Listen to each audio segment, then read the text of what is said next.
मान लो 1 किलो, मैंने कुछ अच्छी सी बातें बताई भी थी लास्ट टर्न पे इसके बारे में, पिछले ब्लॉग में आपको काइनेटिक एनर्जी और एनर्जी आ जाओ, है ना। मान लो कि एक वैल्यू है 100 न्यूटन पर मीटर। मेरा मैक्सिमम मिनिमम वाले सवाल करा दीजिए, रेंज वाले सेंटर मास में बैठ के चेक कर लेते हैं, कोई बुराई वाली बात। अरे यार हाँ ना बोलना पड़ेगा। चलो भाई अपन और देखते हैं। मान लो 2 kg की रफ्तार दी जाए, कुछ भी मान लो अपन ले 10 मीटर पर सेकंड, बोलो clear. Find out the maximum compression in the spring. √2/3 यार। पहले सिंपल सी बात, इसकी पहले एनालिसिस करते ग्राउंड फ्रेम। इसकी रफ्तार बढ़ेगी घटेगी? घटेगी बढ़ेगी? सोच लो, मैंने क्या पूछा? Maximum compression, maximum elongation. Maximum compression. अच्छा इधर देखते हैं, इसकी रफ्तार बढ़ेगी घटेगी? बढ़ेगी घटेगी? सोच लो, पहले सोचते हैं इसकी रफ्तार बढ़ेगी, सॉरी घटेगी, इसकी रफ्तार। जब इसकी रफ्तार घटते घटते, जब तक इसकी रफ्तार ज्यादा है इससे, क्या एलोंगेशन होगा? यार आवाज नहीं है यार। सिचुएशन पूरी एनालिसिस कर लेते हैं, समझ आ जाएगा ना। देखते हैं, जब तक इसकी रफ्तार इससे ज्यादा एलोंगेशन होगा। मान लो एक इंस्टेंट ऐसा आया जब दोनों की रफ्तार बढ़ते बढ़ते बढ़ते बढ़ते बढ़ते बढ़ते इसकी भी v हो गई और इसकी भी। इस सिचुएशन के बाद यहां पे जो आपका मैक्सिमम आया वो आया L plus x max. X max क्यों? इसके बाद एलोंगेशन होना पॉसिबल क्यों नहीं है? इसके बाद इसकी रफ्तार घटेगी बढ़ेगी? घटेगी बढ़ेगी?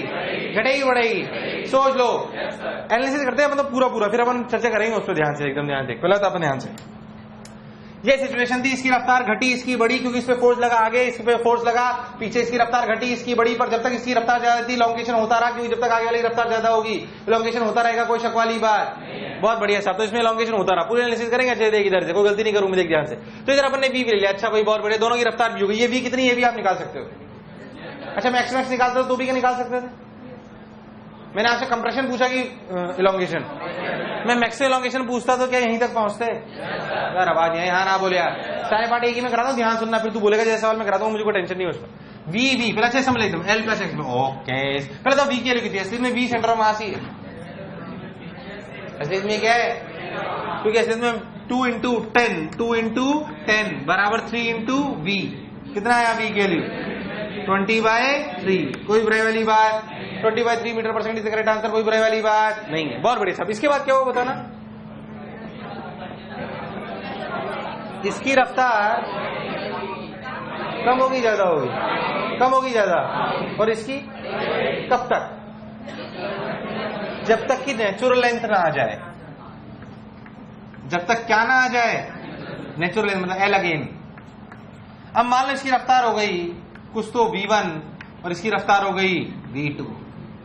ये v1 v2 निकाल सकते हो? मैं सब कुछ निकलवा देता हूं ना, सब कुछ आ जाएगा ना।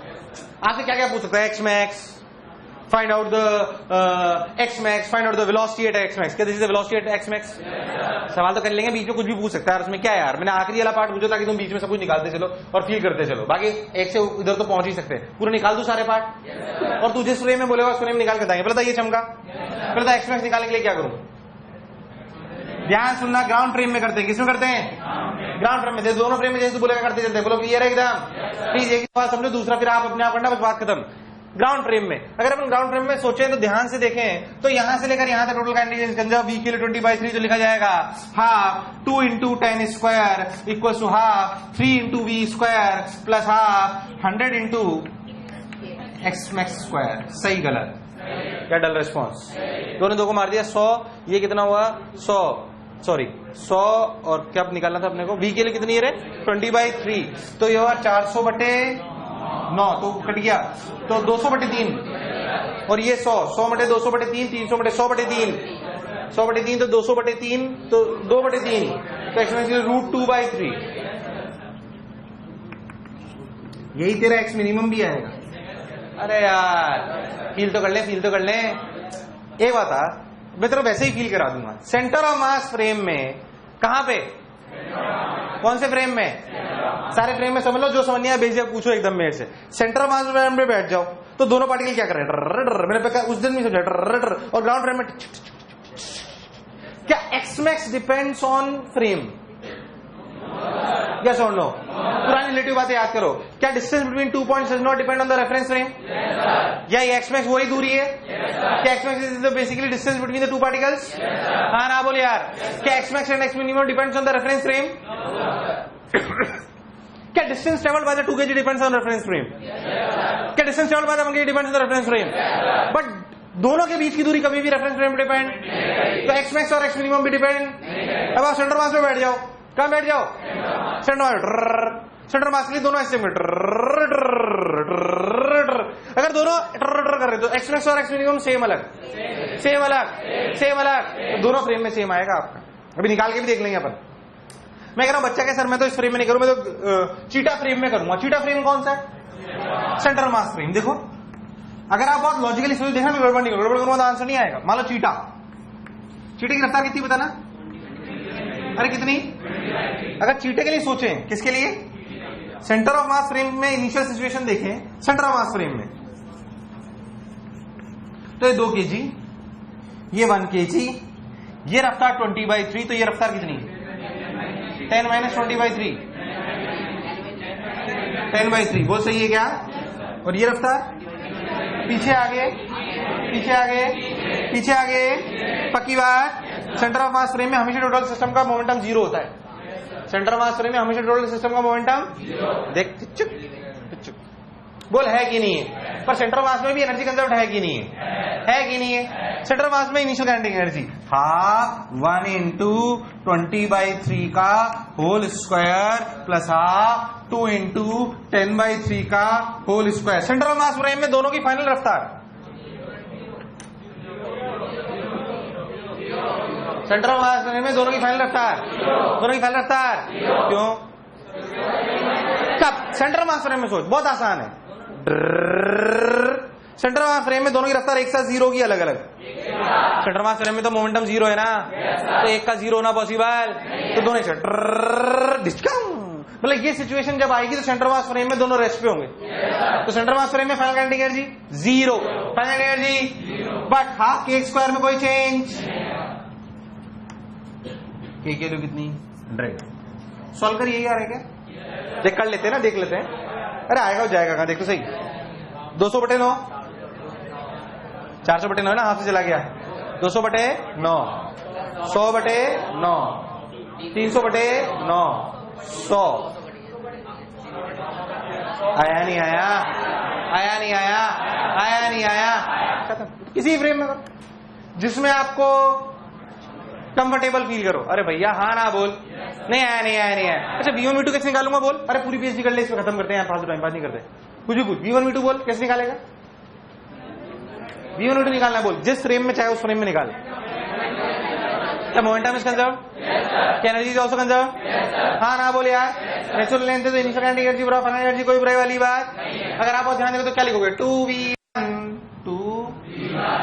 Plus 1V2 = 20। अरे भैया हाँ ना बोल। 2V1 प्लस 1V2 = गलत तो नहीं बोला? दूसरी इक्वेशन एनर्जी कंजर्वेशन, कौन सी यार? हाँ ना बोल। एनर्जी कंजर्वेशन की क्या इक्वेशन लिखी जाएगी? 12 2 × 10² बराबर 2 × V1² प्लस 1 × V1²। क्या आप सॉल्व कर सकते हो? मैंने घूसा मार देना, हाँ ना बोल। सेंटर मास फ्रेम में भी क्या सॉल्व कर सकते हो?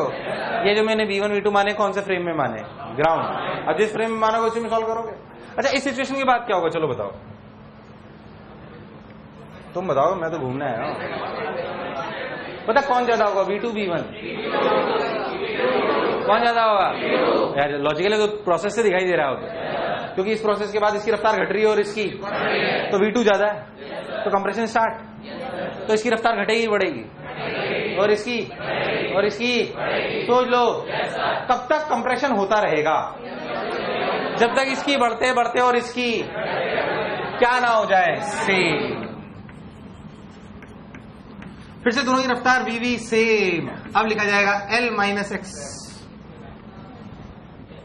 तू ध्यान से देख, तो जो इक्वेशंस आप यहां से यहां लिखोगे, क्या यहां से लेकर यहां तक मोमेंटम कंजर्व्ड है? क्या यहां से वहां भी कंजर्व्ड है? क्या यहां से एनर्जी कंजर्व्ड है? क्या वहां से वहां भी कंजर्व्ड है? इक्वेशन तो सेम आएंगी। अरे यार इक्वेशन तो नहीं आया तो आंसर भी सेम ही आया, वो अलग कैसे जाएगा बे? मैं कह रहा हूं आपसे कुछ भी पूछ ले आपसे, इसमें दो ही इक्वेशन है, कौन कौन सी? एनर्जी कंजर्वेशन और कौन सी रेंज कहां तक लाई करता है, क्या मैं आपको बता चुका हूं? मैं कह रहा हूं कुछ भी टाइम पास सॉल्व कर सकता हूं, कुछ भी। मान लो मैं आपसे बोलूं देख ऐसे ही कहां गया ये रहा देख, ऐसे मतलब मेरा सवाल पूछना कुछ भी। ये कितने लोगों ने सही निकाला पहले तो? और जो मटी एक और सही निकालो, फिर मैं उसमें बताता हूं कि कैसे कैसे सवाल बनाए जा सकते हैं। खूब मतलब किताबें भरी होती हैं इनसे, देखो आ जाओ, बट समझ लो फील के साथ अच्छे से, कंफ्यूज मत होना बिल्कुल। दोनों की रफ्तार देता हूं, के देता हूं।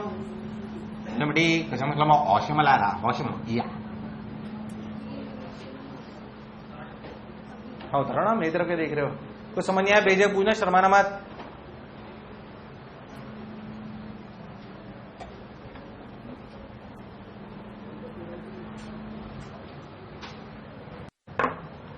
तेनू प्यार ना किया तो भाग जा हवा। आवाज मांस ले लेते हैं बढ़िया बढ़िया। ये 4 किलो ले लो, ये साला 2 किलो ले लो। 4 किलो की रफ्तार इधर 20 दे दो, 2 किलो की रफ्तार इधर।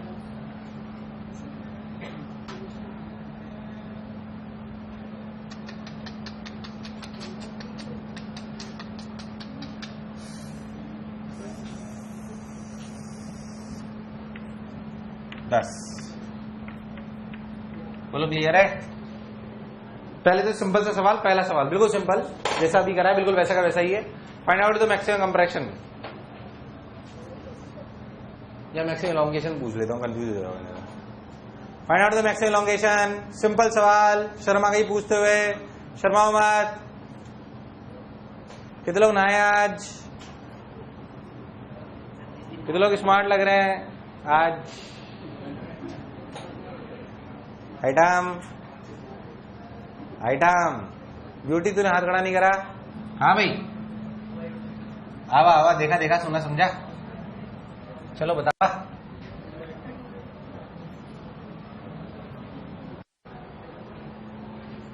अरे बोलो भाई यार, ये सब सही होना चाहिए प्लीज। मेरे को 4-5 इलस्ट्रेशन इस बैच में लेने की नहीं है बिल्कुल इच्छा।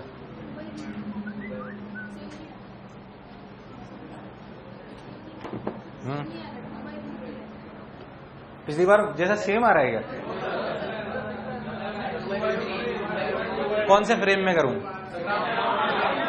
Ground centre of mass, centre of मास की रफ्तार 80 प्लस 20 बटे 6, सॉरी 100 बटे 6, 50 बटे 3। ग्राउंड फ्रेम में कर लो इससे बढ़िया तो है। फाइनली दोनों की क्या सेम हो जाएगी? रफ्तार। क्या रफ्तार वो 50/3 के ही बराबर होगी? तो सिंपली लिख लो ना, उसमें क्या है, ये v ये 50/3 हो गई, बल्कि उसमें क्या अक्कल लगा दी सर। लो सेंटर वहां से बराबर ही दो, एनर्जी कंजर्व कर लो, फुल टाइम पास आ जाओ। Half 2 into 10 square plus half 4 into 20 square. मुझे ऐसा क्यों लग रहा है मैं अकेला ही सीख रहा हूँ? हाफ 6 into 50/3 का होल स्क्वायर प्लस हाफ के एक्स मैक्स का स्क्वायर, यानी कि 100 into एक्स स्क्वायर, जो भी आए कोई बुराई। आप ध्यान देखो तो 0 0 0 0 सब तरफ से कट गए, एक खुपच। बोलो कट गए क्या? ये 2 ने 2 को मार दिया, बच गया 1, ये बच गया 4 4 16, 16 2 8 9। अरे यार हाँ ना बोल, ये बचा 3, 3 ने 3 को मार दिया तो 25/3, तो 9 - 25/3, तो 3 9 27, 2/3, 2/√3 भाई साहब, है ना? अभी पूछ ले ये यार, तुम बहुत टाइम पास करते हो। आया नहीं आया, आया नहीं आया, आया ना, पक्की बात। अब मैं टाइम पास करूंगा। Find out the speed of the blocks when elongation in the spring is 0.5 metre. फिर 2/√3 कितने, 1 से ज्यादा हुआ ना ये? हाँ तो 0.5। अरे यार हाँ ना बोल, find out the speed of the blocks when the elongation in the spring is 0.5 metre. सवाल कर सकता है नहीं कर सकता? पहले तक कर सकता है नहीं कर सकता? कौन सी दो इक्वेशन? मोमेंटम कंजर्वेशन और अब तेरे को जिसमें कंफर्टेबल महसूस करे तू वैसे कर, चाहे तो ग्राउंड फ्रेम में कर, चाहे तो ये मैक्सिमम कंप्रेशन मैक्सिमम एलोंगेशन कब क्या रफ्तार होगी, क्या होगा ये बताना मेरे लिए कोई खास बात? भाई साहब आवाज नहीं आ रही? हाँ ना बोल। कोई बुराई? Should I take same type of illustration और should I change the format? मैं आपको बताऊं, ऐसे अगर कोई सवाल हो, पार्टिकल वेलोसिटी दे दी, ये कर दिया, सेंटर मास चल रहा है, घूम रहा है, या क्या रेंज होगी ये बताना मान ली कोई खास बात? एक और फॉर्मेट होती है जो हालांकि थोड़ी ज्यादा आगे एसएसएम में जाके मिलती है, बट फिर भी अपन इसे देख लें, उसकी स्टैंडर्ड फॉर्मेट है, ध्यान देख कैसे। अच्छा मटी सलाम, इसमें मैं थोड़ी ज्यादा चर्चा बाद में करूंगा, अभी सिर्फ अपन समझे। 2 kg KQL 100 न्यूटन पर मीटर। मान लो मैं आपको बोलूं कि इस पार्टिकल पर इधर 10 न्यूटन फोर्स लगाया गया और इस पर इधर 2 न्यूटन लगाया गया। अब पूछा गया मैक्सिमम एलोंगेशन, क्या नेट फोर्स 0 है? क्या centre mass is at rest? हाँ ना बोल। कैसे निकालेंगे? हालांकि ये स्टैंडर्ड तरीका है, करें। अगर आता है अच्छी बात, नहीं आता है तो सोचें। अगर नहीं आता है पहले से तो it's a very good problem, और आता है तो ठीक है, डिसेंट प्रॉब्लम। सेंटर मास में तो बैठो पहले, अब सूडो लगा लो, अब टोटल फोर्स का वर्क डन लिखो, लिख लिया बस, that is equal to half kx square.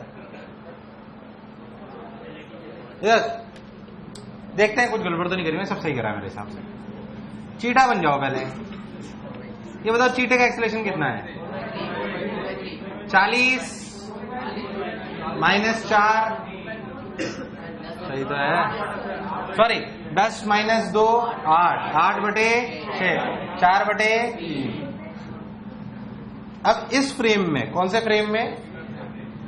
Cheetah frame में। सोचें पूरी दुनिया अब चीटे पे आ गई, आपका दिल किस पे आया हुआ है? चीटी पर। साले तुम पुल्लिंग हो, इस तरह होता है। आप सुन, इसमें 2 न्यूटन तो लग ही रहा था। सेंटर ऑफ मास फ्रेम में क्या सूडो भी लगेगा?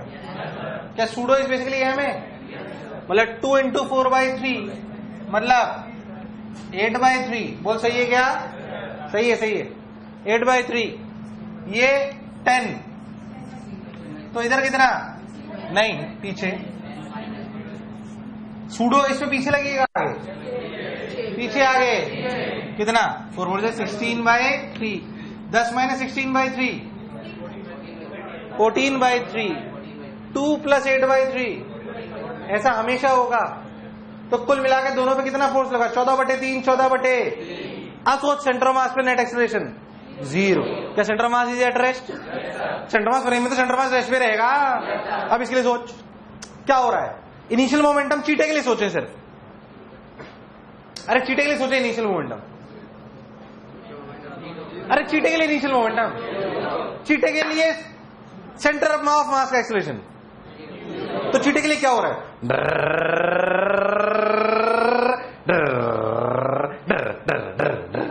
क्यों? Let me tell you. चीटे के लिए सोचो तो इस पे कितना लग रहा है? 14/3। इस पे नहीं आया, आया नहीं आया, आया नहीं आया। जब तक kx फोर्स 14/3 नहीं हो गया, दोनों की रफ्तार बढ़ेगी। जब तक kx, चीटे के लिए बात कर रहा हूं, किसके लिए बात कर रहा हूं? पहले तेरे को तेरा एनालिसिस करना पड़ेगा, तभी मजा आएगा। देख तो पहले तक किसके लिए एनालिसिस कर रहा है? चीटे के लिए सोचे, अब ग्राउंड में नहीं। किसके लिए सोचे? चीटे के लिए सोचे। तो चीटे के लिए रफ्तार इधर की तरफ बढ़ रही है, घट रही है? बढ़ रही है, घट रही है। कब तक बढ़ेगी? जब तक kx 14/3। उसके बाद बेसिकली वो जो पोजीशन आएगी वो मीन पोजीशन होगी। क्या होगी? अब उसके आगे वो जाएगा 14/3 के बाद। दोनों एक साथ रुकेंगे या अलग अलग? एक साथ, क्योंकि मोमेंटम कंजर्व्ड है और इनिशियल मोमेंटम 0 है। कौन से फ्रेम में? तो वैसे दोनों एक साथ ही रुकेंगे। अब जब वहां रुकेंगे वही मेरा एक्स मैक्स है, वही मेरा बोल है कि नहीं है? हाँ, मतलब चीटे के लिए बातें हो रही है। ओ, ये सिचुएशन आ गई। ये मान लो 4 kg चला x1 और ये चला x2, दोनों बराबर चले, अलग अलग? बराबर चलने की कोई गारंटी? मास अलग अलग है, दोनों पे फोर्स भी अलग अलग है, मतलब एक्सेलरेशन अलग हुआ ना, फोर्स सेम। पहले था इस पे 14/3 लगा, इस पे 14/3 लगा, दोनों का एक्सेलरेशन सेम है अलग, क्योंकि मास अलग अलग, तो डिस्प्लेसमेंट भी अलग अलग। यार नहीं आया, नहीं आया, नहीं आया, अरे आया नहीं आया, कोई भी कंफ्यूजन हो बेशक पूछ लेना, इट्स अ स्टैंडर्ड फॉर्मेट। नहीं आया, नहीं आया, नहीं आया, should I repeat it again? ईमानदारी से अच्छा देखना, गड़बड़ नहीं करो। इसमें कितना फोर्स लगा रहे? 14/3। अच्छा यहाँ पे इनिशियल रफ्तार कितनी थी रहे? 0। अच्छा फाइनली भी कितनी है रहे? जब एक्सप्रेस हुआ तो वो यही हुआ। अच्छा वर्कडन किसका हुआ? 14/3 का, और इस 14/3 का भी। इस 14/3 का work done positive negative? 14/3 into x1 plus 14/3 into x2, दोनों का वर्कडन पॉजिटिव नेगेटिव? सोच ले, काइनेटिक एनर्जी में चेंज हुआ नहीं, that is equal to half k x1 plus x2 का whole square. x1 plus x2 तो x में x है, x1 प्लस x2 ही तो, x1 प्लस x2 ही तो कितना आया? 14/3 इंटू 2 बाई के, के की वैल्यू 100, खत्म answer. It's a standard method. किसी भी दो पे, अगर मैंने इसी जनरली दोनों पे फोर्स ले लिया, एक पे ले लो, दो और आसान हो जाएगा।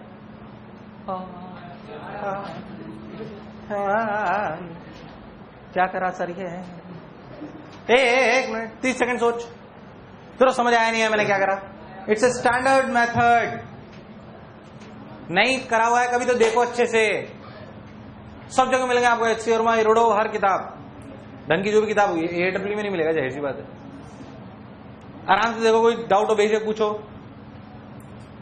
बेझिझक पूछो, शर्माओ मत।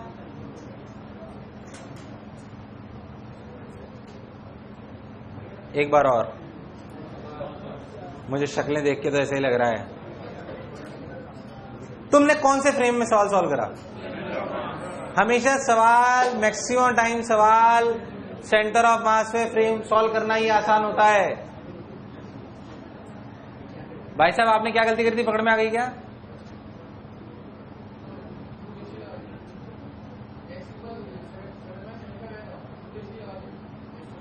फालतू ही, okay.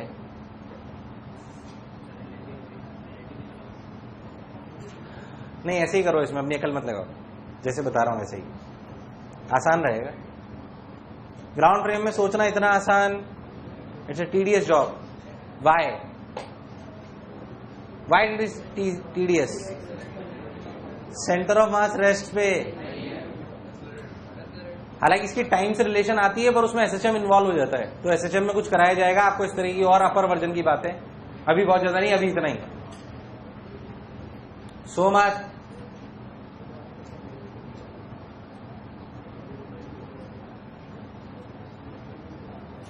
Should I take same type of illustration?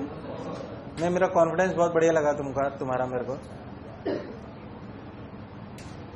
सन्नाटे में चले गए सब लोग, जीवन में पहली बार ऐसी फॉर्मेट देखी है। आवा और तेनू प्यार ना करें तो मर जावा, ढिंच ढिंच ढिंच।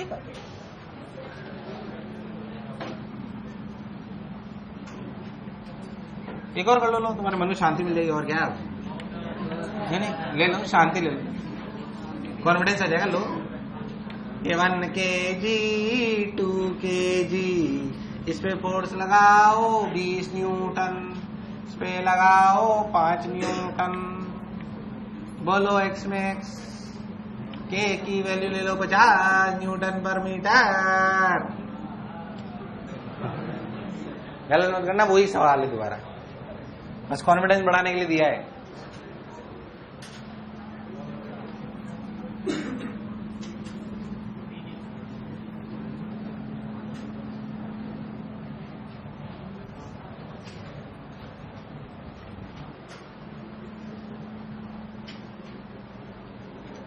सब लोगों का आ गया?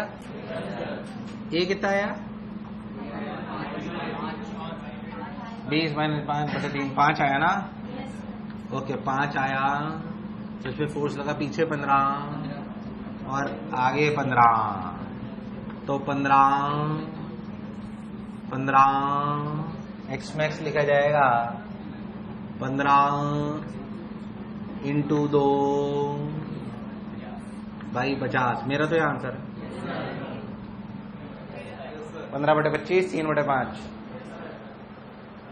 अगर आता हो फॉर्मेट तो ओरल है सर, आप ही के लिए ओरल है। अबे क्या लिखा समझ में आया? तो 15 आएगा ना फोर्स, तो मुझे पता है क्या लिखना है। 15 into x1 plus 15 into x2 बराबर हाफ ऑफ के x1 प्लस x2 का होल। तो एक x1 प्लस x2 तो कट जाता है ना ये, तो 15 इंटू 2 बटे के, यही आंसर आता है। 15 इंटू 2 बटे यार, हाँ ना बोल। 15 इंटू 2 बटे के, खत्म। के लिए कितनी 50, तो आंसर आया 3/5। कितना आया? मुझे लगा इन तुम्हें आया। अरे आया नहीं आया, आया नहीं आया। अब कितने लोगों ने सही कर लिया था? वेरी गुड, बहुत बढ़िया, शाबाश। क्या हम स्प्रिंग ब्लॉक वाले सवाल कर सकते हैं? वेलोसिटी वाले दिए। बेसिकली आप ध्यान देखोगे ना, तो मैंने तीनों टाइप के इलस्ट्रेशन कराए हैं आपको, जिसमें सेंटर ऑफ मास रेस्ट पे, centre of mass constant velocity चल रहा है, और सेंटर ऑफ मास। इसकी फॉर्मेट अभी कुछ और टफ हो सकती है, मैं मानता हूं, बट वो किस चैप्टर में और मिलाऊंगा, थोड़ा सा और मिलाऊंगा, तब चाहोगे तो जो बोला चमका। अच्छा, अपन ने क्या ट्रॉली वाले सवाल कर लिए, बम फूटने वाले, पक्की बात, और अपन ने ये वाले कर लिए मजल वेलोसिटी वाले। इस टाइप के सारे सवाल कर चुके ना अपन, और बहुत सारे अच्छे सवाल भी कर चुके हैं, ट्रॉली और बहुत सारी पीएचडी कर चुके हैं उसमें। नेक्स्ट देखो, इंपल्स। डरो मत, इंपल्स फील लेते हैं आज, इंपल्स की बेसिक सी। एक बात समझे, वैसे 3 टॉपिक अलग अलग हैं, बट ये हैं एक ही। कौन कौन से? इंपल्स, कोफिशिएंट ऑफ रेस्टिट्यूशन और कोलिजन। ये भले 3 हेडिंग अलग अलग हो सकती हैं, बट ये है तो रिलेटिव में तीनों एक ही से पढ़नी चाहिए। खैर मैं अलग अलग थोड़ा थोड़ा आपको फील कराता हूं। पहली बात, इंपल्स की जरूरत क्या पड़ी? कोई इंपल्स शब्द की ऐसी कोई खास जरूरत नहीं कि भाई आपके इसके बिना काम नहीं चलेगा। बेसिकली इंपल्स का मतलब है झटका। इंपल्स का मतलब है, हाँ ना बोल यार। जैसे मान लो कि ये लड़का है, अब मैं कैसे करूं? अरे बेटा, कितने प्यार से मैंने फोर्स लगाया, इसके ये है ना, ये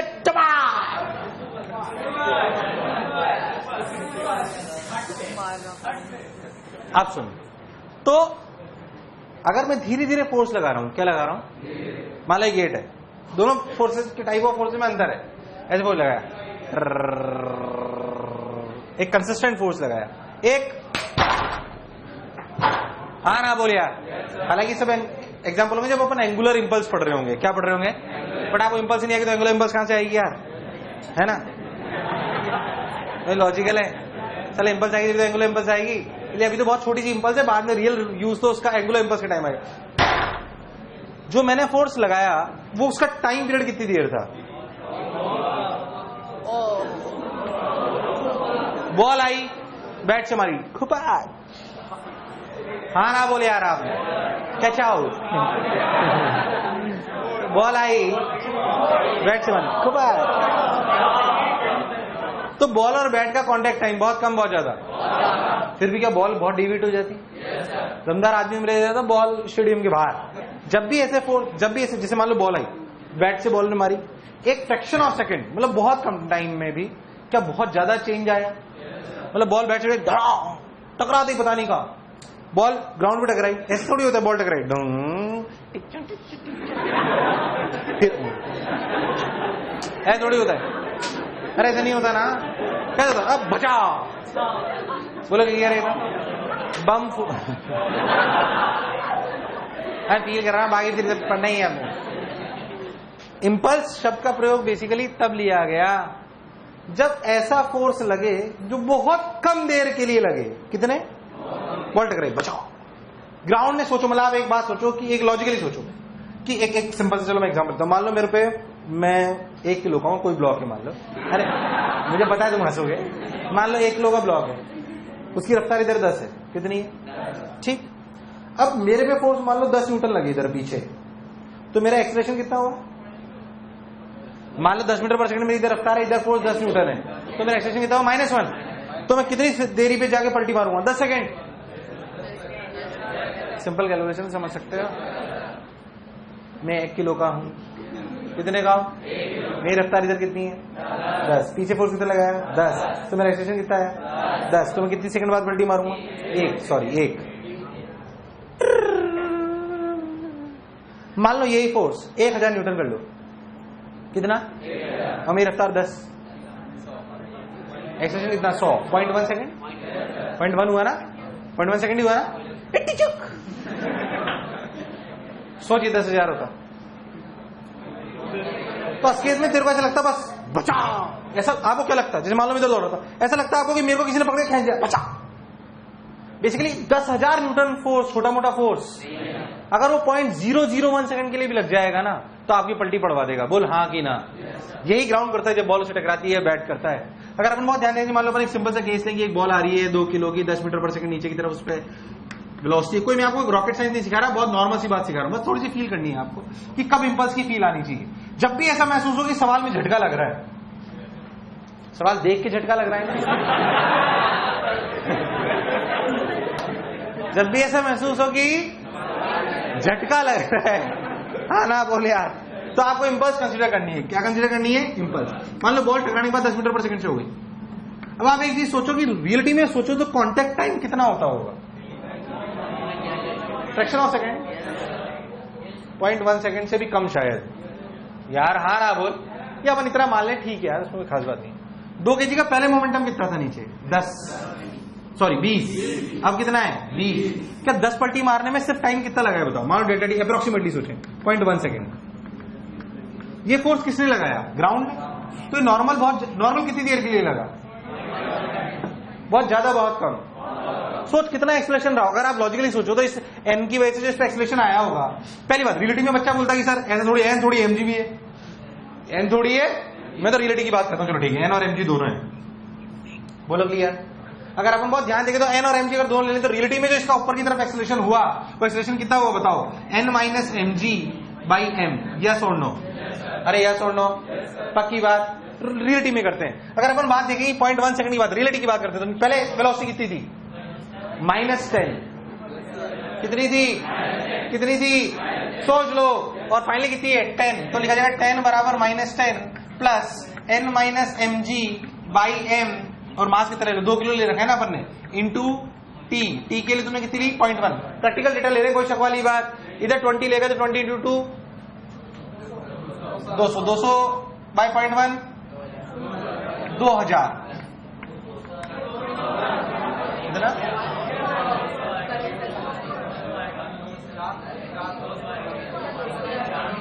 अरे ठीक है 200 ले लो। अरे यार हाँ ना बोल, बराबर n माइनस एम जी। बोलो क्लियर है? क्या हुआ? चार्ज तुमने बोला 200 ले लिया। अब रियलिटी में सही बताऊं तो 0.1 सेकंड नहीं होता है रियलिटी में, इससे काफी। ऐसे मैंने समझने के लिए कि देख 0.1 सेकंड में भी इतना अंतर आएगा। मान लो थोड़ा सा और अच्छा करते हैं, इसको थोड़ा और रियलिस्टिक करते हैं। मान लो इसे 0.01 ले, तो ये कितना हो गया? 0.01, तो कितना हो गया? 4000। तो n माइनस एम जी की वैल्यू कितनी आई? 4000। तो इसकी कितनी आई रे? n की 4000 प्लस 20, तो 4020। इसे अप्रोक्सीमेटली 4000 लिख सकता हूं क्या? 20 को 4000 के रेस्पेक्ट में नेगलेक्ट कर दो तो कोई बुराई। एक्चुअली इसीलिए आपको जब सवाल कराए जाते हैं तो एमजी कंसीडर। ये फोर्स जो लगा 4000 न्यूटन अप्रोक्सीमेटली एन जो 4000 न्यूटन लगा वो कितनी देर के लिए लगा? पॉइंट। बट इसका असर खतरनाक था। इसका असर आवाज नहीं, इसका असर खतरनाक था। ऐसे बड़े फोर्सेस जो बहुत कम देर के लिए लगे बट फिर भी उनका इफेक्ट नजर आए, ऐसे फोर्सेस को इंपल्सिव फोर्सेस बोलते हैं। क्या बोलते हैं? जैसे मान लो मैंने जब उस दरवाजे को मारा तो एंगुलर इंपल्स है बेसिकली। जब मैंने उस दरवाजे को मारा तो मैंने मेरा हाथ और उसका मतलब जो दरवाजा है वो कितनी देर के लिए टच में रहा होगा? बहुत कम टाइम के लिए, बहुत। बट फिर भी क्या वो घूमने लगा? मतलब मेरे द्वारा लगाया गया फोर्स बहुत कम था, बहुत ज्यादा था, इसलिए वो इंपैक्ट नजर आया, वरना वो इंपैक्ट नजर। तो पहली बात, जब भी आपको झटका महसूस हो ना कि सवाल में झटका लग रहा है तो अपने को इंपल्सिव फोर्स के बारे में सोचना है। किसके बारे में? अच्छा, जो मैंने एन निकाला है कांस्टेंट निकाला कि वेरिएबल? कांस्टेंट, क्योंकि मैंने एक्सप्रेशन कांस्टेंट माना। देख मैंने तेरा पूरा प्रूफ करते हुए एक्सेलरेशन कैसा माना? रिलेटिव में कांस्टेंट तो ऐसा कोई जरूरी, ऐसी कोई गारंटी नहीं होती, बट हमसे एवरेज ही निकलवाया जाता है। अरे यार 0.01 सेकंड में क्या कांस्टेंट क्या वेरिएबल, मैंने कितनी देर के लिए एन को कांस्टेंट माना, इसलिए हम कांस्टेंट मान लेते हैं। बेसिकली वो एवरेज वैल्यू है, बेसिकली कौन सी वैल्यू है? रिलेटिव में 0.01 सेकंड के लिए भी एन कांस्टेंट है, ये जरूरी नहीं है, बट वो वेरिएबल है। बट 0.01 सेकंड में क्या वेरिएबल क्या कांस्टेंट, इसलिए हम एवरेज वैल्यूज ही निकालते हैं। क्या निकालते हैं? अब उसे कैसे देखा गया मैं आपको बताता हूं। फोर्स बराबर dp बाई dt, न्यूटन का कौन सा नियम? न्यूटन सेकंड लॉ, कोई बुराई वाली बात। फोर्स बराबर dp by dt, force dt बराबर dp। रियलिटी में इस एफ dt को क्या बोलते हैं? इंपल्स, ये टर्मिनोलॉजी है, और ये कहलाता है change in momentum, that is p final vector minus. तो हम किसी भी फोर्स के लिए बोल सकते हैं, यस हम बोल सकते हैं, बट हर किसी के लिए नहीं बोलते। मान लो मैंने किसी ब्लॉक पे 2 kg पे 10 न्यूटन फोर्स लगाया 5 सेकंड तक या 20 सेकंड तक या 1 घंटे तक, तो फिर उसमें इंपल्स को इन्वॉल्व करने का कोई खास significance, that can be solved in a normal way. But मान लो मैंने फोर्स लगाया 5000 न्यूटन या लगा, असलियत में होता क्या है, क्यों इसको इनडायरेक्ट वे में समझा गया है? रियलिटी में क्या आप, it is very difficult to measure 0.01, इतना फोर्स जो आपने 4000 न्यूटन निकाला, ये 0.01 सेकंड में मेजर करना बहुत आसान बात, अंदाजा लगाया जा सकता है कि इतना है। बट मैं बोलूं फोर्स बताओ कितना लगा 0.01 सेकंड में, तो आपके लिए प्रैक्टिकली उसको इतनी आसानी से निकाल पाना पॉसिबल? हालांकि आजकल काफी हद तक निकाल लेते हैं, ऐसा नहीं है, इम्पैक्ट पैरामीटर में जब एक्सीडेंट होते हैं तो निकालते ही हैं, बट एक नॉर्मल कोर्स में मैं आपको बताऊं तो इतना आसान बात नहीं है वो। जब एक्सीडेंट होता है तो आपने देखा हो डिस्कवरी पे टीवी, कितने फ्रैक्शन ऑफ सेकंड में वो एयर बैग खुल जाता है, डिस्कवरी पे आता है बहुत, है ना? तो आजकल तो खैर वो अलग बात है। डिस्कवरी नहीं देखते तुम? सास बहू देखते हो साले। डिस्कवरी साइंस भी अच्छा आता है वैसे, हिस्ट्री पे तो बेकार आता है, एलियन बताते रहते हैं टाइम में। अब रियलिटी में जब ऐसे फोर्स लगते हैं जो बहुत कम टाइम के लगते हैं पर बहुत बड़े होते हैं, जैसे मान लो मैं बोलूं कि मैंने 2 न्यूटन फोर्स लगाया 1 किलो पे, कितना?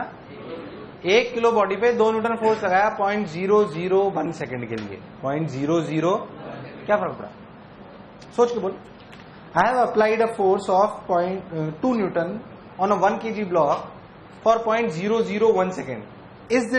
क्या ये बहुत बड़ा चेंज लाएगा बॉडी में?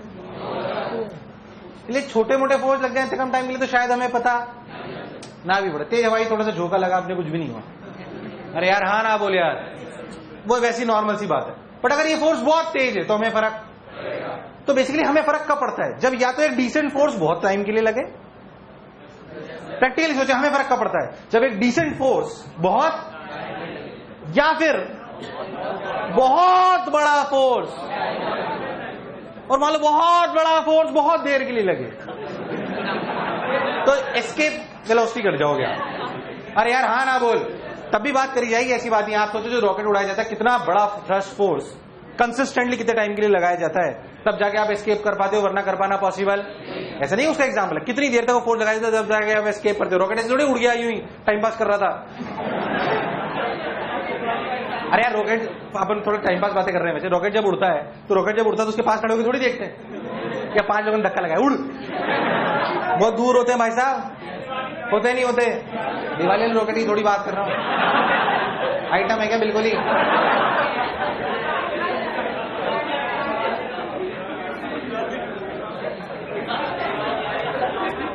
अरे यार हाँ ना बोल। तो जो आपके जो मतलब एस्केप करे जाते हैं, जो आपके रॉकेट जो जिनको मतलब जो सैटेलाइट्स के लिए करे जाते हैं, उनपे तो कितना ज्यादा मास ऑफ वो रखा जाता है। अपन पढ़ेंगे जैसे VR dm/dt क्या वेरिएबल मास है। तो मैं कह रहा हूं जब फोर्स बहुत ज्यादा हो, उससे रियलाइज नहीं कर सकते हो आप, इतना कम टाइम हो, तो फिर उस चीज को बोलते हैं इंपल्स। मैं नहीं बोल रहा FDT बेसिकली इंपल्स है, तो एक नॉर्मल चीज के लिए भी पूछी जा सकती है, इसमें कोई शक वाली बात। बट असलियत में चेंज इन मोमेंटम से हम अंदाजा लगाते हैं कि फोर्स कितना बड़ा रहा होगा। अब जनरली ये जो टाइम होता है बहुत छोटा होता है, बहुत बड़ा, बहुत छोटा, बहुत बड़ा, बहुत छोटा। अच्छा मैं आपको एक और चीज बताऊं, अगर आपने शायद कभी पढ़ा, हालांकि मैंने एवरेज पे कोई बात करी नहीं, पर 13 के बच्चे हो आप समझ सकते हो इस बात को। जैसे मान लो मैं आपको बोलूं कि आपको बोलूं कि आई एवरेज निकालना है, ये आई कहां से आ गया, करंट, मैं सिंपल से बता रहा हूं, आई एवरेज निकालना, तो आप आई बराबर क्या लिखोगे, D Q by D T. Simple से बता रहा हूं मैं आपको, आई बराबर D Q by D T. I average का मतलब क्या हुआ, total charge upon total time. Total charge क्या हुआ, integral I D T upon D T. बोलिए सुन, इन द सेम वे मान लो आपको लिखनी है पावर एवरेज। पावर एवरेज क्या होती है, टोटल बर्डन अपॉन टोटल, पर टोटल बर्डन को भी तो क्या लिख सकते हैं, इंटीग्रल पी डी टी। अरे पी बराबर D W by D T होता है। ये पी क्या है, instantaneous average, instantaneous average by integral D T, यानी कि डेल्टा टी। क्यों मैं ऐसा बोल रहा हूं मैं आपको समझाता हूं। मैं बोलूं कि रियलिटी में इस जीटी टाइम के लिए ये एफ चेंज हुआ नहीं हुआ, बट मैं इसको निकाले कैसे करूंगा, डीटी में कहां से वेरिएबल लाऊंगा, तो मैं असलियत में एवरेज वैल्यू लिखता हूं। क्या लिखता हूं, अब ध्यान सुनना, अगर मेरे को एफ एवरेज चाहिए तो क्या लिखना चाहिए, integral F D T by integral D T. उन दोनों चीजों को ध्यान से देख, कोई भी फंक्शन अगर टाइम का है तो उसकी एवरेज वैल्यू कैसे निकाली जाएगी, कोई भी फंक्शन एफ ऑफ टी की एवरेज वैल्यू कैसे निकाली जाएगी, integral F T upon integral D T. उधर देखना, इसलिए वो समझाया मैंने। अगर आपको I as a function of time T दिया और आपको आई एवरेज निकालना हो तो बेसिकली आई एवरेज है क्या, टोटल चार्ज अपॉन टोटल, पर चार्ज कैसे निकालते हो, integral I D T upon D T. यार कंफ्यूज होता, बिल्कुल आराम समझ आया तो टेंशन नहीं एकदम। कहता जो बोला चमका, P average in the same way, जैसे पी एवरेज निकालना हो तो पी एवरेज क्या, total burden upon total. But अगर आपको पी इंस्टेंटेनियस वैल्यूज पता है तो आप पी को क्या लिखोगे, डेल्टा डब्ल्यू को क्या लिखोगे, integral P D T upon. यार तुम्हें आया नहीं यार, कोई भी चीज अगर फंक्शन ऑफ टाइम टी बताओ तो उसकी एवरेज वैल्यू ऐसे लिखी जाती है जैसे मैं लिख रहा हूं यहाँ पे। असलियत में हालांकि इसकी अपन ज्यादा चर्चा करेंगे जब हम ऑल्टरनेटिंग करंट पढ़ेंगे। ऑल्टरनेटिंग करंट में याद कर दो I R M S, V R M S, बहुत सारी एवरेज वैल्यूज निकालेंगे, तब उस पर ज्यादा चर्चा करेंगे, अभी नहीं। ग्राफ से भी होते हैं, एरोडो में भी सवाल है।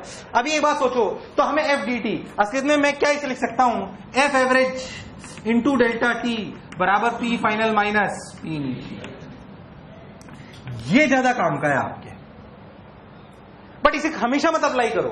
ये तब लगानी चाहिए चीजें जब टाइम क्या हो बहुत और फोर्स बहुत हो, तो आप एवरेज निकालते हो कि इंस्टेंटेनियस एवरेज, पर वो एवरेज ही इंस्टेंटेनियस है क्योंकि टाइम इंटरवल बहुत।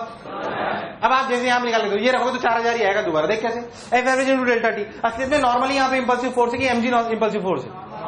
अब आपको खुद को सवाल को रियलाइज करना पड़ेगा, थोड़ा जल्दी जल्दी बोले यार क्योंकि कोई खास बात नहीं है। नॉर्मल और एमजी में कौन इंपल्सिव, नॉर्मल, आपको पता पड़ गया। तो हमने सिंपल लिखा an average into delta T. Delta T कितना कितना 0.01 बराबर चेंज पी फाइनल कितना 20 माइनस ऑफ माइनस 20। यार हाँ ना बोल, आंसर कितना 4000 कितना। So this is an instantaneous और average, average during 0.01, but we can consider this average as a because time interval is very small. पहले तो क्या तुम्हें फील आई, इंपल्स कब यूज लेते हैं बोलो, क्लियर है।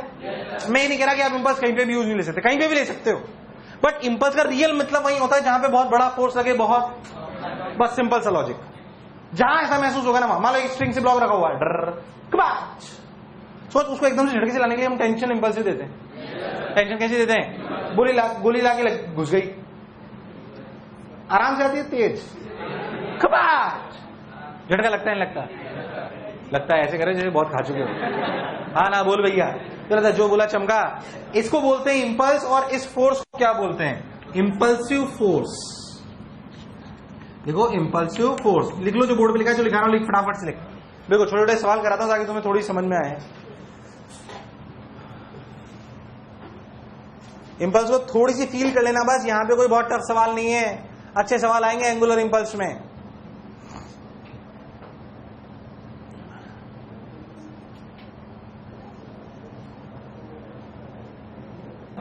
बात नहीं सुने, सिंपल सिंपल सी बातें करते हैं। मान लो मैं आपको बोलूं कि बॉल ऐसे आई, बोलो क्लियर, 2 किलो की बॉल 10 मीटर पर सेकंड से 37 डिग्री बनाती हुई, कितनी बनाती हुई, 37 डिग्री बनाती हुई, कोई बुराई नहीं है, बहुत बढ़िया। यहां आई, टकराई, और मैं तो कह रहा हूं वापस 37 पे चले गए। इसे बाद में हम इलास्टिक कोलिजन बोलेंगे परफेक्टली, बोलो clear. Time of contact, simple सवाल पूछ रहा हूं, 0.0001 find out the average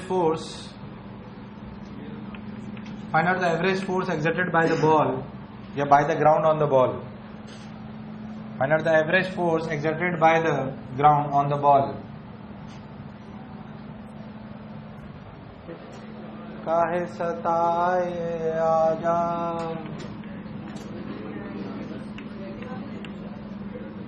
हाँ बोलो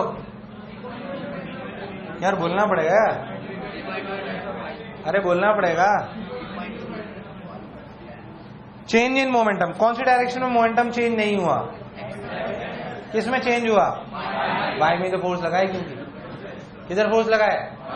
एक्स में कोई फोर्स, ध्यान से देखो तो एक्स की जो रफ्तार है, अगर आप ध्यान तो 10 की इधर रफ्तार, ये एंगल 53 है ना, तो इधर रफ्तार कितनी हुई? 6, और इधर कितनी हुई? 8। तो इस 6 में कोई चेंज और नहीं लिखता हूं, 2 8 16 16 16 32 का चेंज आया n इंटू 10⁻⁻⁴ 3 -4, n की वैल्यू 32 इंटू 10⁻⁴ न्यूटन। तुमसे तो आया ही नहीं, आया कि नहीं आया? हाँ ना बोल, कोई कष्ट हुआ? थोड़ी हुआ, नहीं हुआ? टाइम पास मगर जल्दी जल्दी बोलो यार, हो गया? अब बैट से मार लो, इससे मार लो, उससे मार लो, क्या टाइम पास है ये? हाँ ना बोल भाई, किसी मार लो उसमें क्या? n बराबर 32 10⁻⁴। अच्छा मैं आपसे बोलता हूँ, मान लो फ्रिक्शन होता तो? फ्रिक्शन इंपल्सिव होता नॉन इंपल्सिव? थोड़ी चर्चा करते हैं, कहाँ का इंपल्सिव कहाँ का नॉन इंपल्सिव, बातें करते हैं, कहाँ झटका महसूस, बस झटके महसूस करते हैं। मान लो फ्रिक्शन है और बॉल ऐसे आई, इंपल्सिव फ्रिक्शन नॉन इंपल्सिव? पहले तो mg impulsive non impulsive? Friction impulsive non impulsive? Impulsive non impulsive आपको बताना है सब चीजें। Impulsive non impulsive, impulsive non impulsive, impulsive non impulsive, impulsive friction होता क्या है? Mu into N. अरे तो एन तो इंपल्सिव है ना, एन तो ये आप इसलिए कर पाए क्योंकि फ्रिक्शन नहीं माना गया था। अगर इस वाली सिचुएशन देख लीजिए और बॉल ऐसे आए तो एन इंपल्सिव है नहीं है, तो एफ म्यू एन भी है, क्यों नहीं है भाई साहब? This impulsive. सिंपल कोई सवाल नहीं करा रहा, अभी सिर्फ समझा रहा हूं कि कहां का इंपल्सिव कहां का नॉन इंपल्सिव। तो इंपल्सिव पिछले साल 2 साल पहले जय ने एक गलती करी थी, फिर उसमें बोनस भी करा था, वो भी मैं बताऊंगा। हालांकि सवाल था रोटेशन का।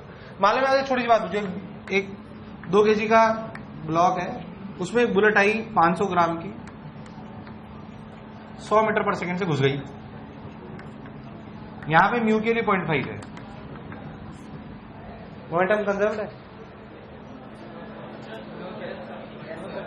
बुलेट घुस गई अंदर।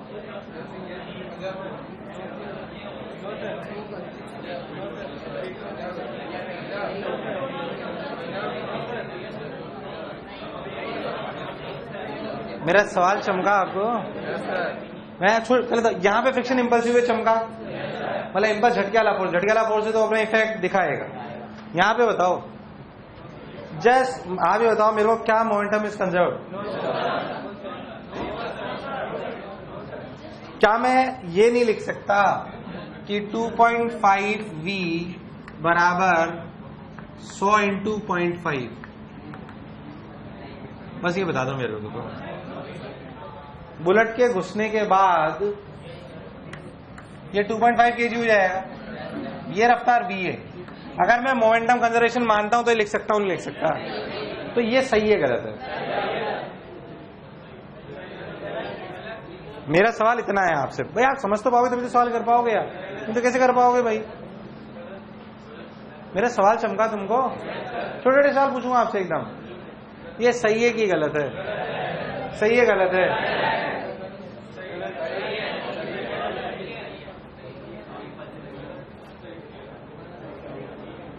एक बार बताओ, तुम वाकई बहुत वीक हो यार, उम्मीद से बहुत बेकार परफॉर्म करते हो तुम सेंटर ऑफ मास में, मैकेनिक्स में, मतलब उम्मीद से बहुत बेकार परफॉर्म करा तुम लोग, सीखते जल्दी हो, ट्रू बात है। बिल्कुल ढंग से नहीं पढ़ा था, कुछ भी सन्नाटा, छोटी छोटी बातों पे ध्यान नहीं है, बिल्कुल भी नहीं। अबे सही है गलत है? गलत है सही है? अबे सही है, पागल हो गया बिल्कुल ही यार। ये इंपल्सिव फ्रिक्शन है नॉन इंपल्सिव है? तो सही है वो। इसमें नॉर्मल इंपल्सिव है कि ये नहीं है? जो फ्रिक्शन जनरेट कर रहा है वो नॉर्मल थोड़ी इंपल्सिव, वो तो एमजी है। जो फोर्स बुलेट ने लगाया वो नॉर्मल इंपल्सिव है। उस नॉर्मल का फ्रिक्शन में कोई रोल? कौन से नॉर्मल का फ्रिक्शन में रोल है? अब तो जो बुलेट फोर्स लगाएगी ब्लॉक पर और फ्रिक्शन मान लो लगेगा म्यू एम जी, क्या mu M G is negligible? Just before and just after घुसना, जस्ट बिफोर एंड। अब पता है सवाल कैसे आते हैं? ये सवाल दे दिया म्यू 0.5 दे दिया, find out the distance after which 2 kg blocks या block will stop. Block will, तो पहले आपको मोमेंटम कंजर्वेशन करना है, पर आपको फील आनी चाहिए कि मैं मोमेंटम कंजर्व कर सकता हूं। मैं मोमेंटम कंजर्व, मुझे समझ में आना चाहिए कि मैं मोमेंटम कंजर्व, भाई साहब नहीं आता बेसिक बोलो, छोटी छोटी सारी बात बताऊंगा आपको। मोमेंटम कंजर्व क्यों कर सकता हूं? Just tell me. क्योंकि फ्रिक्शन इंपल्सिव ये अलग सिचुएशन है और ये यहां पे friction impulsive, friction non impulsive. इसलिए आप किसका मोमेंटम कंजर्व कर सकते हो? बुलेट। और अगर आप बिल्कुल बिल्कुल लॉजिकली सोचो तो देख, 2 kg पे फील कराता हूं तेरे को। 2 kg पे बुलेट घुसते वक्त इधर लगा एन, बुलेट पे इधर लगा एन, घुसते वक्त इस पे ऊपर लगा N1 जो भी मानो आप, और नीचे 20। कौन खतरनाक फोर्स है यहां पे? और फ्रिक्शन लगा पीछे, ये कितना 0.5 N, ये खतर सॉरी N1 कितना 20 कितना, तो खतरनाक की, तो इसके कंपैरिजन में ये खतरनाक। तो अब बुलेट और इस पे देखो तो हॉरिजॉन्टल में नेट मोमेंटम कंजर्व कर सकता हूं क्योंकि नेट फोर्स अप्रोक्सीमेटली 0, बट बहुत लॉन्ग रन था कि जस्ट बिफोर जस्ट आफ्टर। ये वैसी कहानी जैसी बम फूटने की थी, जब बम टॉप पे फूटता है तो रियलिटी में एमजी लग रहा होता है, बट क्या हम एक्स और वाई दोनों में मोमेंटम कंजर्व करते हैं? एक्स और वाई दोनों में मोमेंटम, ये वैसी कहानी। कंफ्यूज होता छोटी छोटी बातों में, तो कर सकता हूं। अब मेरे से पूछ लिया बताओ कितनी देर, अभी कितना है देखना इससे। बहुत बढ़िया, मैं अकेला ही सीख रहा हूं। बोल कितना कितना 20। हाँ 20 तो बोल रहा हूं, 20। कोई बुराई? हमें आप छोटी छोटी चीज और एनालिसिस कराता हूं, समझना सिर्फ, सवाल करने की नहीं, सिंपल सिंपल बातें करते हैं। 20 मीटर पर सेकंड, पीछे की तरफ एक्सेलरेशन हुआ 5, अरे 5 ही हुआ ना, तो 20, तो कितने सेकंड बाद रुक गया? 4, तो half of 4 into T square, हाँ से हाफ ऑफ ए, तो 4 इन, सही तो कर रहा हूं, हाफ ऑफ 5 इंटू, मैं खुद ही कर रफ्तार कितनी 20, तो 20 square minus 0 square, B square minus U square minus plus equals to 2 minus 5 into S. बोल सही लिख रहा हूं क्या? सही कर रहा हूं? बोल कितना हुआ? 400/40 मीटर पे रुक गया। मैं क्यों आपको समझा रहा हूं? मेरी बात सुन। Initial kinetic energy of the bullet का है हाफ इंटू 100 का स्क्वायर। 100 का स्क्वायर मतलब 10,000, 10,000 का मतलब 10,000/4 कितना? ये एनर्जी गई का, कौन खा गया? फ्रिक्शन। कौन खा गया? फ्रिक्शन ने कितनी खाई? वही minus mu M G into S, तो माइनस म्यू कितना 0.5 into 2.5 minus mu M G into 10 into 40। बोल सही है क्या? यार हाँ ना बोल, कितना हुआ देखना। ये वो एनर्जी जिसने खाई कितना हो, देखिए हाफ हो गया, ये 2.5 इंटू 4 10 हो गया, तो ये तो 100 हो गया, तो 1000 हो गया, 1000/2 500। अरे 500 ही है ना, वो कितना है?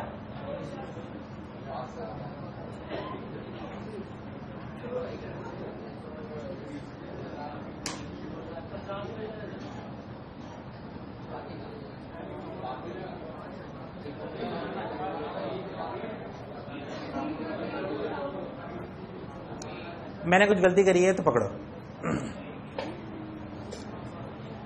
जो एनर्जी बुलेट की थी वो कहां गई?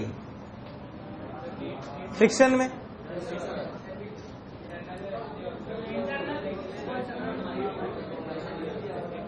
फ्रिक्शन ने कितनी एनर्जी खाई? बिल्कुल सही कर रहा हूं। इनिशियल एनर्जी कितनी थी? 2000 कहां गई? ये इनइलास्टिक कोलिजन है, इंटरनल एनर्जी में गई है। मैंने क्यों ये करा मैं आपको बताता हूं, ताकि मैं आपको बता पाऊं कि बच्चा एक गलती करता है जो आपको नहीं करनी है। वो कहता है सर इसमें क्या है, एनर्जी कंसिडर कर लो, half mv² goes into work done by friction, और वो एस निकाल लेता है। एक और जो पहला ऑप्शन जो होगा ना, इसका बताता हूं मैं आपको क्या है। बच्चा क्या करता हूं मैं आपको समझाता हूं। पता क्या करेगा? बोलिए इनिशियल एनर्जी 2500 बराबर 0.5 देने को गड़बड़ नहीं करूं into 2.5 mu mg into S. यहां से एस निकालता है, 40 आएगा कुछ अलग, और वो भी ऑप्शन में होता है। और बच्चा कहता है मैंने क्या गलती करी? अरे तूने गलती करी है, तूने गलती। इस सिचुएशन से इस सिचुएशन तक एनर्जी कंजर्व नॉर्मल वाली। कैसे मैं तेरे को फिर डील कराता हूं, देख तेरे को लॉस नजर आ जाएगा। यहां पे एनर्जी कितनी? 2500। यहां लिख, टकराते ही हाफ इंटू 5/2 का होल स्क्वायर इंटू 20 का होल स्क्वायर। देख लिखते हैं क्या कितना हुआ ये? 400 में 100 इंटू 25।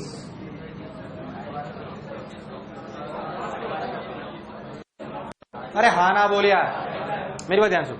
आपने गड़बड़ मत करना, कुछ वीडियो में कह रहा हूं। हाफ इंटू हाफ इंटू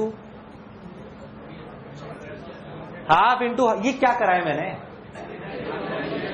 यार तुम्हें समझ? हाफ इंटू 100 कितना? 2500। ये तो मैंने बिल्कुल सही लिखा है। अब मैंने जब टकरा दिया उसके बाद जब मैं एनर्जी में लॉस करा, क्या मैंने ये सही लिखा है? ये लॉस कितना है यहाँ? 500। अच्छा इसकी एनर्जी कितनी है? अरे इसकी एनर्जी निकाल सकते हो ना, मैं निकाली अभी कहीं। हाँ कितनी है बताना?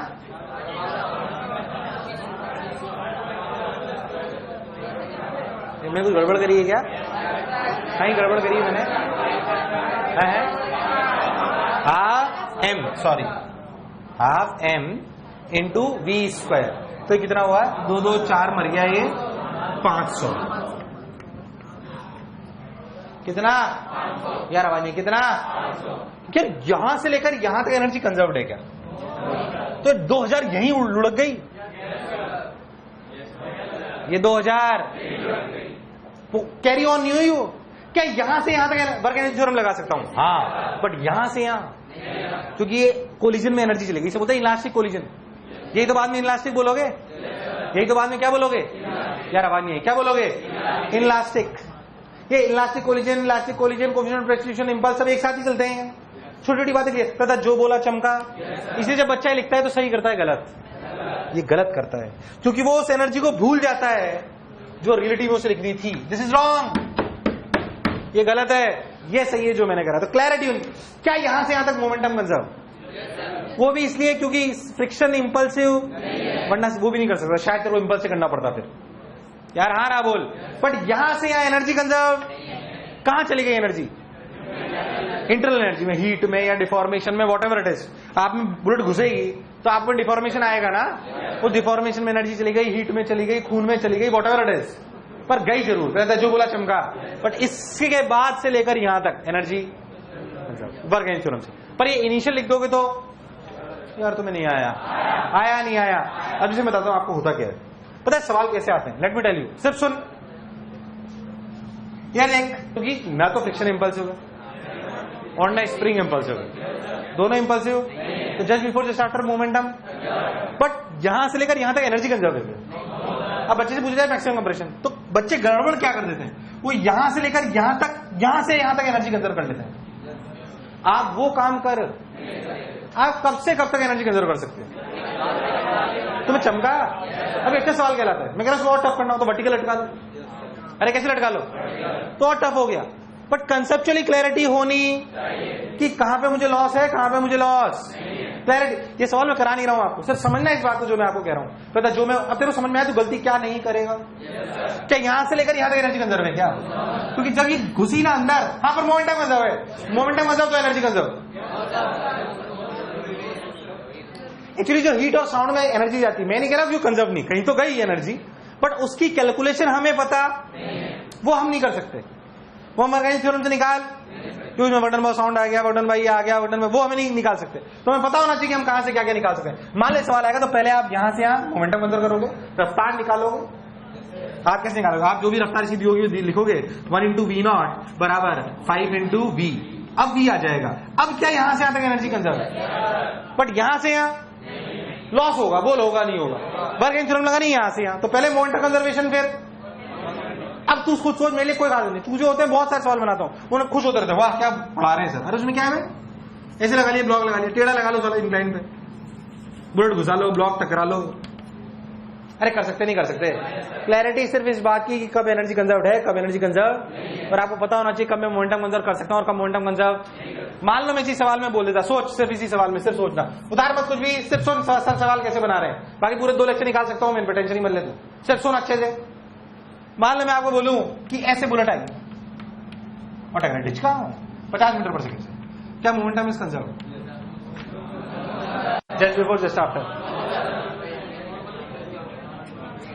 इसलिए ऐसे सवाल तूने बहुत रेयरली शायद ही कभी देखे हो, टेढ़ा टकराने वाले ऐसे। क्यों? क्योंकि अगर फ्रिक्शन दे देंगे तो इंपल्सिव है नहीं है। जब गोली ऐसे घुसेगी तो जो ये वाला नॉर्मल है N1, क्या ये भी इंपल्सिव हो जाएगा?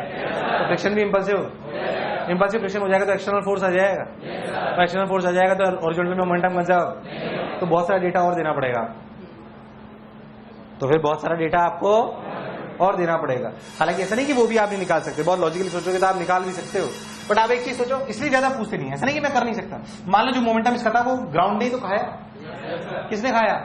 तो आपको इंपल्सिव फ्रिक्शन के बारे में तो मैं बताऊं, वो टिपिकल सिचुएशन भी कैसे सॉल्व करी जा सकती है। आप सिर्फ सोचे, उतारे नहीं, मान लो 4 kg वाला ब्लॉक या कोई भी ब्लॉक है, ऐसे ब्लॉक लेते हैं इधर ध्यान से, ये देख, मान लो कि आपने ऐसे ले लिया, उतारो मत कुछ भी, उतारने के लिए नहीं बोल रहा हूं मैं, आप सिर्फ समझो। मान लो म्यू बराबर 0.5, तो आपको समझ में आना चाहिए कि मान लो बुलेट आगे ऐसे अंदर घुस गई, मान लो 37 डिग्री है, जो भी था व्हाटएवर इट इज, इसका ये 1 kg थी, इसका वेलोसिटी 10 मीटर पर सेकंड थी, तो इसका मोमेंटम भी 10 था, कितना था? अब मान लो टाइम, आपको टाइम ऑफ कॉन्टैक्ट दिया जाएगा, कितनी देर में बुलेट घुसी, अगर आपको दे दिया गया तो आप एन एवरेज निकाल सकते हो। कौन सी डायरेक्शन में? वाई में। किसमें? वाई में निकाल सकते हो। वाई में निकाल लोगे तो वाई से आने वाला जो फ्रिक्शन होगा, क्या वो भी म्यू इंटू एन से निकल आएगा? वो भी म्यू इंटू एन से। फिर वापस आपको इक्वेशन लिखनी पड़ेगी, कौन सी? इंटीग्रल एन डी टी बराबर change in momentum. Integral N D T बराबर, मैं आपको बताता हूँ थोड़ा सा प्रोसीजर, हालांकि मैं सीखता हूँ, इतना आता नहीं तुम्हारे लिए, सिर्फ सुन ले बस। मान लो मुझे बोल दिया जाए कि 10 है, कितना है? 10। अब सोचो तो इस 10 का इधर मोमेंटम कितना है? वाई में, ऐसे 10 है ना, मेरे को एंगल बता देना बस थोड़ा सा, ये 37 है ना, इधर कितना है रे? 8, इधर कितना है रे? 6, रिलेटिव में 6 0 हो गया, रिलेटिव में ये 6 करा किसने? वाई ने। अगर आप बहुत ध्यान से देखो तो रिलेटिव में ऐसे बोलो, और मान लो कि पॉइंट ऑफ कॉन्टैक्ट दिया जाए पॉइंट ऑफ 0.01, मान लो ऐसे 10⁻⁴, तो रियलिटी में किसमें? रियलिटी में अगर आप बहुत ध्यान से देखो तो आपको ऐसा चमकेगा कि इंटीग्रल NY dt, ये इंपल्स लिखी है, मैं क्या लिखी है?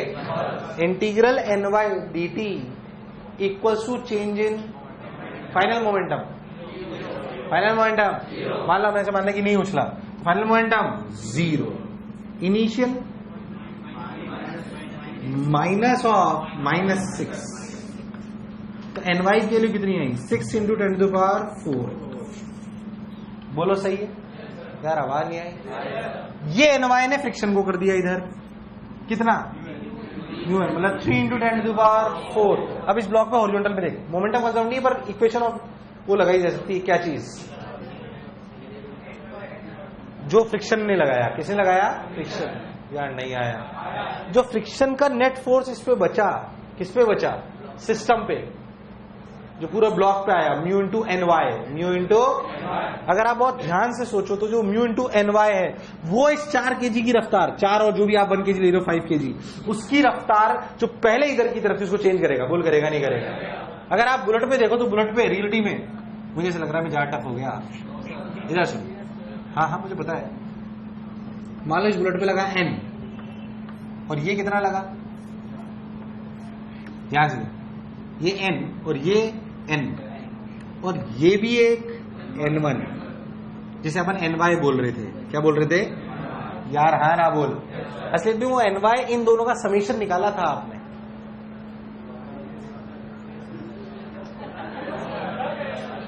नहीं आज ही करेंगे, कल क्यों करेंगे? यस, पहली बात आपके लिए जितना जरूरी है वो मैं आपको बता देता हूं, सुनेंगे। फ्रिक्शन इंपल्सिव है कि नहीं है?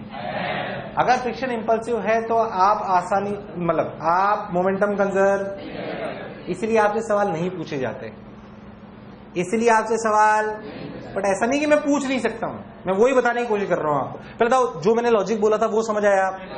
या सो मत प्लीज, हाँ ना बोल, पक्की बात। क्या ये समझ में आया कि यहाँ पे फ्रिक्शन इंपल्सिव है, मोमेंटम कंजर्व? बट इसका मतलब ये नहीं कि मैं पूछ नहीं सकता, पूछ में बहुत पूछ सकता हूं। अगर आप बहुत लॉजिकली सोचो तो इस बुलेट पे क्या लग रहा है, एन ऊपर, एन इस पे एन, बोलो क्लियर। उसकी रफ्तार रियलिटी में जो एन है उसके भी दो कंपोनेंट है, एक एनएक्स और एक, तो रियलिटी में एनएक्स एनवाई लिए जाते हैं। हम ऐसा मान लेते हैं कि बुलेट एकदम से घुसी फिर रफ्तार अटेन करी, इसलिए हम ऐसा जंक्शन लेते हैं। अब रियलिटी में आपको इंपल्स की इक्वेशन इस पे भी लिखनी पड़ेगी, इस पे भी y पे लिखनी पड़ेगी और इस पे x पे, इस पे भी x पे भी लिखनी पड़ेगी और y पे। ये ny आप कहां से लाओगे? क्योंकि आपको पता है कि जो बुलेट है उसकी इनिशियल रफ्तार कितनी थी, 6, कितनी थी, 6, या मोमेंटम 6 था। क्या उसमें कितना मोमेंटम लगा हुआ था, वो 0 हुआ होगा, तो असलियत में आपने इसका कौन सा कंपोनेंट निकाल लिया, y वाला। कौन सा? वो ही यहां लगेगा और वो इसको बैलेंस करेगा, इसलिए मैंने डायरेक्ट बोल दिया था उसको। अरे यार, फिर उसी के कंपोनेंट, जब ये निकल गया, इसका ये वाला कंपोनेंट एनवाई के बराबर है, तो एन निकल आया ना, तो उसका हॉरिजॉन्टल कंपोनेंट भी निकल आया।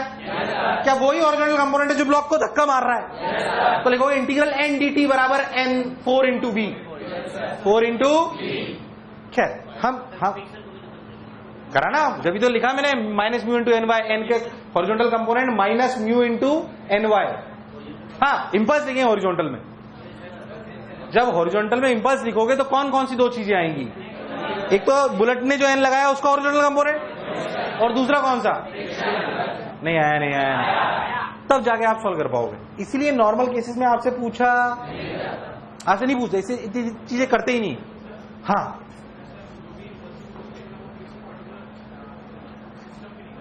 नहीं, बॉडी पे भी लिख सकते हो, सिस्टम पे भी लिख सकते हो। हाँ,